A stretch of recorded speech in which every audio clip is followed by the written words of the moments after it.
I don't know. I mean, what the left expects Donald Trump to do? You hear them complaining. He's sending in the National Guard here. He's going to use it this way. What is his duty as president of the United States? What are we supposed to do in a situation like this to protect people, Mark?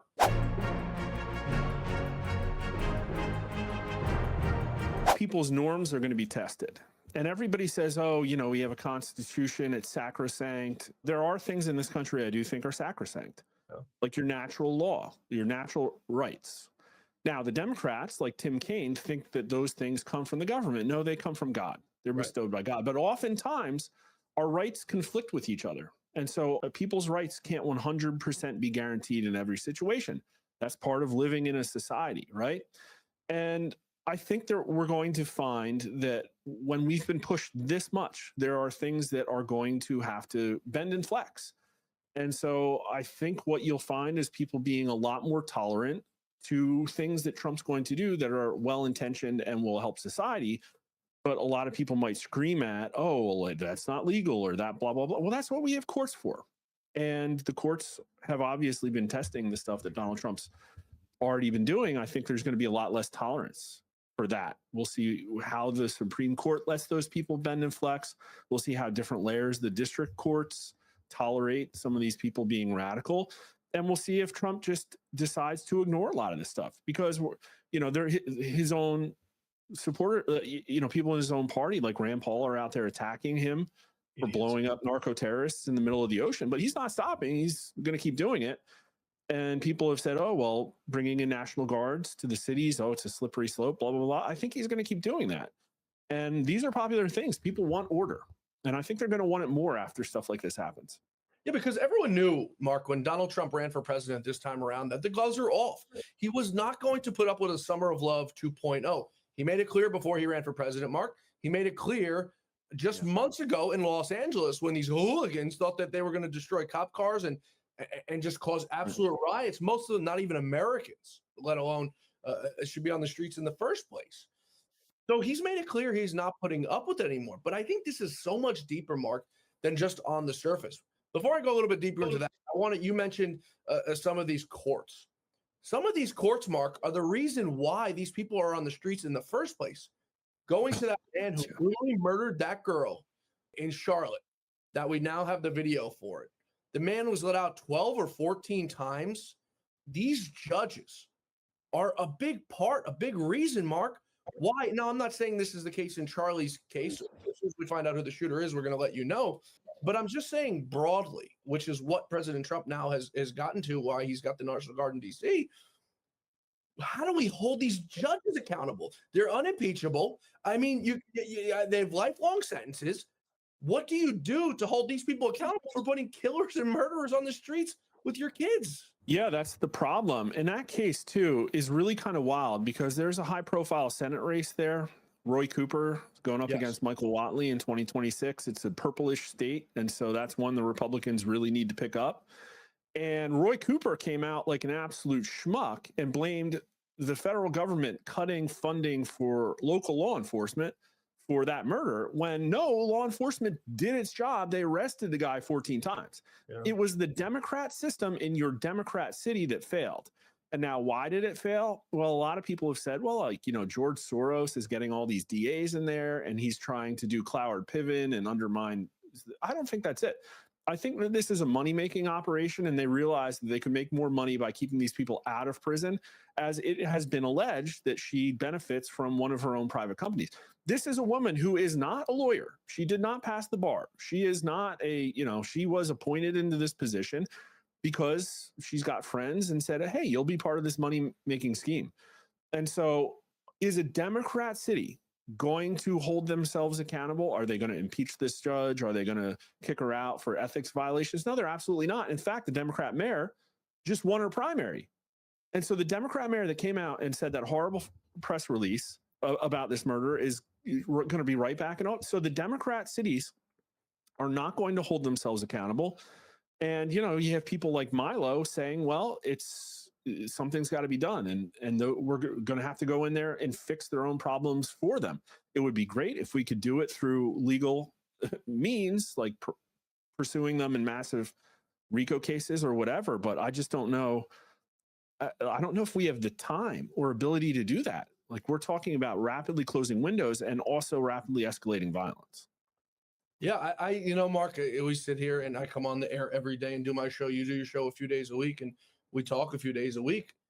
If I had the answers, I'd come out here and tell you. And if you had the answers, you'd come out and tell the world.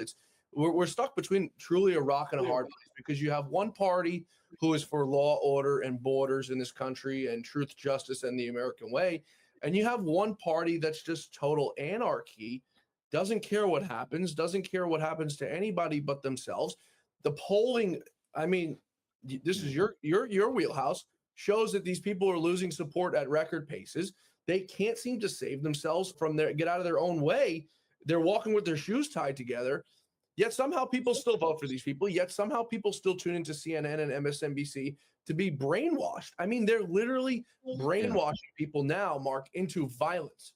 And when the Republicans, when the people on the right want to protest peacefully, they're insurrectionists. They go to jail for 3 years with no trials. When the Democrats want to do it, Mark, they're out on the streets with no bail the next day, allowed to do whatever kind of crime they want to do. Yeah, I agree with you. It's a religion. Now, it is shrinking, though. MSNBC, CNN viewership is going down. The Democrats are losing. Now, the problem is there's a lot of Democrats who will continue to vote Democrat. They'll continue to turn out, and they're not necessarily strict adherents to the religion. But every single one of these political leaders is, and there is about 30% of the country that is.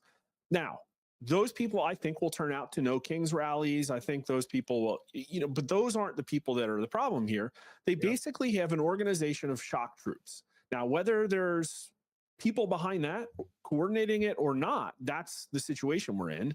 And their religion basically loves the fact that those people exist. Like, look at the ghouls that came out. If there had been a major killing on the left, I wouldn't have been out there cheering at all. And they're doing it all over the place, and they're revealing absolutely. And they did it again with the Charlotte killing. There were people blaming her, blaming systematic racism, saying that, oh, well, this guy, the mental health system was unfair to him. Everything except taking responsibility. And so that's like, we know they're doing it. They know they're doing it. They continue to do it. And it's going to give us a higher and higher, levels of blowback.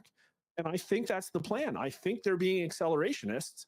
And it's gotten to the point where the right is being accelerationist too, but in a different and more orderly and more legal way. So now you have Andrew Tate and Elon Musk donating $2.5 million to put up 250 murals in blue cities, like right in the middle of the ghetto, probably is where they're going to put these things. Good. of the murder victim in Charlotte. Those things will be vandalized. And you will have Democrats vandalizing the image of this beautiful young woman whose life was stolen by black crime. Yep. And that's what's going to be on the mainstream news. And so, listen, I think Trump was trying to unite people behind America first. It's a pretty big freaking tent. Hey, we're going to improve everybody's economy and return law and order. And yet there are people who appear to not want that. And we're headed towards a major conflict because this rift is not being healed. Yep. Why don't we get some statues up of her too? They did it for George Floyd, a wife-beating drug addict who overdosed on fentanyl. Why don't we get some statues up of her as well? Because what's fair is fair. A color shouldn't matter, Mark. It should matter about what happened, and that's what happened. John, we're in the field tonight. What do we got? Snap poll. We'll have the results tomorrow morning on the Charlotte killing, which I think is a very big deal. This is obviously going to steal a lot of its oxygen. They're both horrifying. Like, I don't mean to sort of demean, but this is going to be, I think, very influential in the midterm elections, especially in the North Carolina Senate race. And I don't think we've seen the end. Like, Trump very predictably came out and said that he is going to push for an execution. I don't know if he's going to push for a public execution, but we're going to poll on whether people still support the capital punishment, which they did by a plurality back in 2019. And then we're going to talk, we're going to see how many people actually saw the picture of the killer and a whole bunch of other questions. So it should be pretty.